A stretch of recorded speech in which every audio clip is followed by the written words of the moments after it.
Assalamualaikum warahmatullahi wabarakatuh. Perkenalkan, nama saya Lina Erliana SPSI. Saya mengajar di SMA Negeri 14 Bekasi sebagai guru bimbingan dan konseling. Dan saat ini saya tercatat sebagai mahasiswa PPG dalam jabatan kategori 1 gelombang 2 di Universitas PGRI Mahadewa Indonesia. Dan hari ini saya siap melaksanakan PPL Aksi 2 dengan bimbingan klasikal teknik mind mapping. Assalamualaikum warahmatullahi wabarakatuh. Oke, di pagi yang cerah ini kita bisa berkumpul. Sebelum memulai belajar, alangkah lebih baiknya kalau kita berdoa terlebih dahulu. Mari teman-teman, sebelum mulainya belajar, alangkah baiknya kita berdoa terlebih dahulu. Berdoa menurut agama dan kepercayaan masing-masing. Berdoa dimulai.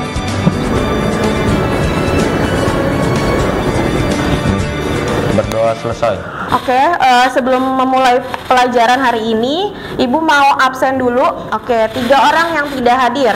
Oke, sebelum memulai pembelajaran hari ini, lebih baiknya kita biar lebih semangat lagi, coba kalian semua berdiri. Kita ice breaking dulu nih, pemanasan. Kalau Ibu bilang siang, berarti dua kali. Kalau Ibu bilang sore, berarti 3. 1, 2, 3. Kalau Ibu bilang malam, berarti tidak bertepuk, diam, hening semuanya ya. Sore, pagi, siang, sore, siang, malam, masih ada lagi. Pagi, siang, sore, malam. Oke, bagus, tepuk tangan untuk kita semua. Oke, kita udah ice breaking, udah semangat semua berarti ya. Nah, Ibu akan jelaskan sedikit mengenai tujuan layanan bimbingan hari ini, yaitu memahami strategi belajar yang efektif yang sesuai dengan gaya belajar kalian. Ibu akan jelaskan mengenai ciri-ciri belajar dan hakikat belajar, yang adanya kemampuan baru atau perubahan. Yang kedua, perubahan itu tidak berlangsung sesuai, itu hasil belajar. Yang ketiga, perubahan itu tidak terjadi begitu saja. Yang keempat, perubahan tidak semata-mata disebabkan oleh pertumbuhan fisik atau kedewasaan. Kemudian untuk hakikat belajar, yaitu suatu proses usaha yang dilakukan secara sadar dan terus-menerus ya, dan pengalaman guna memperoleh pengetahuan baru sehingga menyebabkan perubahan tingkah laku yang lebih baik. Langsung saja, di sini gaya belajar adalah merupakan kunci untuk mengembangkan kinerja dalam pekerjaan, di sekolah, dan dalam situasi antar pribadi. Yang pertama adalah visual, tipe gaya belajar yang lebih banyak menggunakan indera mata sebagai alat untuk menyerap informasi. Ciri gaya belajar yang visual biasanya mengingat apa yang dilihat daripada yang didengar. Kemudian tidak pandai memilih kata-kata dalam berbicara. Yang ketiga, tidak terganggu dengan keributan. Yang keempat, sulit mengingat instruksi atau perintah dalam bahasa lisan. Kemudian pembaca cepat dan tekun. Kemudian lebih suka baca daripada dibacakan. Nah, yang terakhir adalah gaya belajar visual biasanya terlihat rapih, teratur, teliti, dan perencana yang baik. Kemudian untuk strategi belajar tipe gaya belajar visual, belajarnya biasanya dengan gambar-gambar atau dengan menggunakan diagram atau peta. Kemudian belajar dengan menggunakan coretan, simbol, dan tanda penting. Kemudian menggunakan video, gambar-gambar berwarna, dan membuat pengelompokan. Yang kedua adalah auditorial. Gaya belajar auditori adalah tipe gaya belajar yang banyak menggunakan telinga sebagai alat untuk menyerap informasi. Ciri-ciri orang dengan gaya belajar auditori. Yang pertama adalah suka berbicara kepada diri sendiri waktu belajar. Yang kedua adalah mudah terganggu oleh keributan waktu belajar. Kemudian mempunyai kesulitan menulis yang banyak, tetapi hebat dalam bercerita. Kemudian dapat mengingat dengan baik apa yang dipelajari dari diskusi daripada apa yang dilihat. Dan yang terakhir adalah suka menjelaskan dengan panjang lebar. Dan strategi belajar untuk orang auditori yaitu membaca dengan suara atau bercerita. Yang kedua adalah menulis ulang yang dipelajari atau yang diringkas. Yang ketiga, diskusi, berdebat, dan wawancara. Yang keempat, mendengar melalui kaset, musik, atau seminar atau lokakarya. Dan yang ketiga adalah gaya belajar kinestetik, yaitu tipe gaya belajar yang lebih menekankan praktek langsung atas apa yang sedang dipelajari. Kemudian orang-orang kinestetik lebih senang kalau dibiarkan mengerjakan sendiri atau praktek langsung. Cirinya, orang-orang dengan gaya belajar kinestetik biasanya bicaranya pelan. Yang kedua, banyak bergerak, kemudian menghafal dengan berjalan bolak-balik. Kemudian ketika berbicara banyak menggunakan isyarat tubuh. Nah, kemudian menggunakan jari sebagai petunjuk ketika sedang membaca. Strategi belajar kinestetik untuk tipe kinestetik yaitu otomatis melakukan praktek.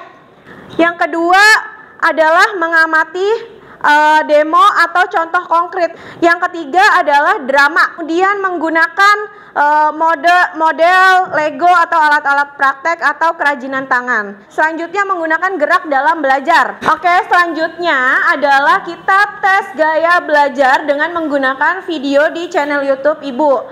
Berikut ini adalah video tes gaya belajar. Kalian perhatikan baik-baik dari masing-masing pernyataan yang ada. Ini adalah petunjuknya. Sebelum memulai tes, kalian mempersiapkan kertas dan alat tulis sudah ya. Kemudian petunjuknya terdapat 10 nomor yang berisi 3 pernyataan. Sekarang tulis nomor 1, ayo. Sudah memilih jawaban antara A, B, dan C. Kalian itu A-nya berapa, B-nya berapa? Jika jawaban A lebih banyak, berarti gaya belajar kalian adalah visual. Jika jawaban B-nya yang lebih banyak, berarti gaya belajarnya adalah auditori. Jika jawaban yang C yang lebih banyak, berarti gaya belajar kalian adalah kinestetik.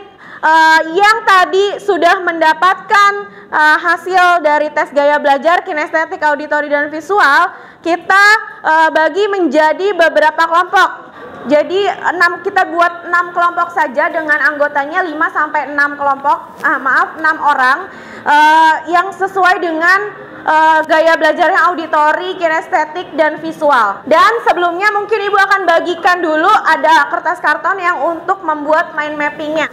Untuk langkah-langkah membuat mind mappingnya di sini adalah misalnya kalian tentukan dulu topik utamanya. Nah, kemudian di cabang-cabangnya kalian buat sub cabang untuk topik misalnya ciri-ciri. Kemudian strategi belajarnya, hambatan apa saja atau kekurangan dan kelebihannya. Kemudian mungkin manfaatnya atau contohnya silahkan kalian tambahkan di sub topik atau sub cabang dari mind mapping yang kalian buat nantinya. Kita ubah dulu settingan tempat duduknya menjadi sesuai dengan kelompok yang tadi.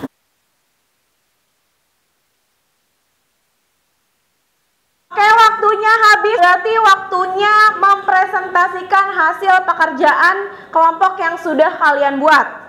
Langsung saja kita lihat presentasi dari kelompok 1 kinestetik 3. Assalamualaikum warahmatullahi wabarakatuh. Halo semuanya, selamat pagi. Perkenalkan, kami dari kelompok kinestetik 3 ingin mempresentasikan tentang gaya belajar kinestetik. Gaya belajar kinestetik adalah metode belajar yang banyak melibatkan gerakan. Tipe yang satu ini akan mudah mengingat informasi dengan langsung mempraktekannya dibanding hanya mendengarkan atau membaca teori. Nah, ada pula nih ciri-cirinya dalam gaya belajar metode kinestetik, yaitu pertama adalah lebih senang dengan aktivitas bergerak dan merasakan pengalaman belajar langsung atau praktik. Yang kedua yaitu tidak betah duduk berdiam diri dan hanya membaca. Yang ketiga, lebih memahami informasi atau belajar lewat gerakan. Yang keempat, suka menguji hal-hal tertentu dan bereksperimen menciptakan hal baru. Yang kelima, lebih terlihat ekspresif ketika ada di laboratorium. Yang keenam, sulit menguasai hal abstrak, yaitu seperti peta, simbol, dan lambang. Yang ketujuh, yang terakhir yaitu menyukai permainan. Ya, terima kasih Wildan. Sekarang saya akan menjelaskan 5 strategi belajar gaya kinestetik. Yang pertama, melakukan praktek karena itu sangat mudah dilakukan. Yang kedua, mengamati demo dan atau contoh konkret. Nah, yang ketiga nih, belajar kinestetik, menyukai drama, permainan, dan aktivitas lapangan seperti olahraga. Nah, yang keempat, menggunakan model Lego seperti alat-alat praktek kerajinan tangan atau puzzle. Nah, yang kelima, menggunakan gerak dalam belajar seperti saat kita membaca, kita akan menunjuk kepada bagian yang kita baca. Nah, sekarang kelebihan dari belajar kinestetik. Yang pertama cenderung berpenampilan rapi, yang kedua lebih pintar dalam bidang olahraga, itu jelas karena suka melibatkan fisik ya. Yang ketiga suka dengan pekerjaan yang dilakukan di dalam laboratorium. Yang keempat kerjasama antara mata dan tangan yang sangat bagus. Nah, yang sekarang akan membahas kekurangan atau hambatan dalam belajar gaya kinestetik. Yang pertama mudah gelisah dan frustasi dalam mendengarkan sesuatu sambil duduk dalam waktu yang lama. Nah, yang kedua, jika melakukan penjelasan terhadap orang lain, terkadang melibatkan anggota tubuh seperti menggerakkan tangan atau yang lainnya. Ini adalah mind map dari kelompok kita. Dan di sini ada terbagi ada bagian ciri-cirinya, ini strateginya, ini kelebihan yang sudah dibacakan oleh teman kita Pandu, dan ini kekurangan juga macam-macam dan strategi.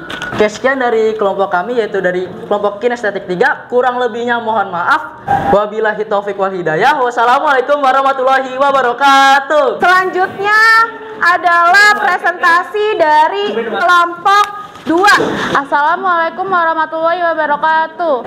Jadi di sini kami dari perwakilan auditorial 2 akan mempresentasikan mind mapping yang sudah kami buat. Jadi yang pertama, pengertian dari gaya belajar auditorial adalah gaya belajar yang mengandalkan pendengaran untuk memahami dan mengingat. Jadi gaya belajar ini tuh lebih mengutamakan pendengaran untuk menyerap informasi dan pengetahuan. Lalu ada ciri-ciri dari gaya belajar auditorial. Yang pertama, mudah mengingat sesuatu dari apa yang didengar daripada yang dilihat, mudah terdistraksi dengan keramaian, senang membaca dengan mengeluarkan suara, mudah dalam mengingat nama saat berkenalan dengan orang baru. Nah, di sini ada juga strategi dari auditorial. Yang pertama, membaca dengan mengeluarkan suara. Nah, yang kedua, menulis ulang materi yang sudah disampaikan. Dan yang terakhir, berdiskusi atau berdebat dengan orang lain. Di sini juga ada kelebihannya. Pertama, jika melakukan presentasi suatu hasil kerja dapat melakukannya dengan baik. Kedua, dengan mudah menghafalkan nama orang lain. Ketiga, memiliki tata bahasa yang baik. Dan yang terakhir, senang berbicara. Nah, dari kelebihannya juga ada pasti juga ada kekurangannya. Yang pertama itu susah mengingat sesuatu jika membacanya tanpa menggunakan suara. Nah, yang kedua susah untuk membuat karangan. Dan yang terakhir mudah terganggu dalam keributan. Lalu di sini tuh ada pengertian dari auditorial, ciri-cirinya, suatu ada strategi belajarnya, kelebihan serta kekurangannya. Mohon maaf apabila ada salah kata, kami akhiri. Wassalamualaikum warahmatullahi wabarakatuh. Silakan untuk kelompok visual atau kelompok 3 untuk maju ke depan mempresentasikan hasilnya. Assalamualaikum warahmatullahi wabarakatuh. Jadi di sini kami kelompok 3 akan mempresentasikan gaya belajar visual. Pertama-tama saya akan menjelaskan apa itu arti gaya belajar visual. Gaya belajar visual adalah gaya belajar yang mengandalkan penglihatan. Yaitu artinya mata di sini berperan penting di gaya belajar visual ini. Baik, selanjutnya untuk kelebihan dari gaya belajar visualnya. Oke, saya ingin menjelaskan kelebihan dan kekurangan dari gaya belajar visual. Kelebihan yang pertama, dapat mengingat dengan baik. Yang kedua, ketajaman penglihatan. Yang ketiga, umumnya orang yang memiliki gaya belajar visual memiliki penampilan yang rapi dan baik. Oke, lalu kekurangannya pertama, tidak dapat memilih kata, kurang suka berbicara, dan tidak suka ramai.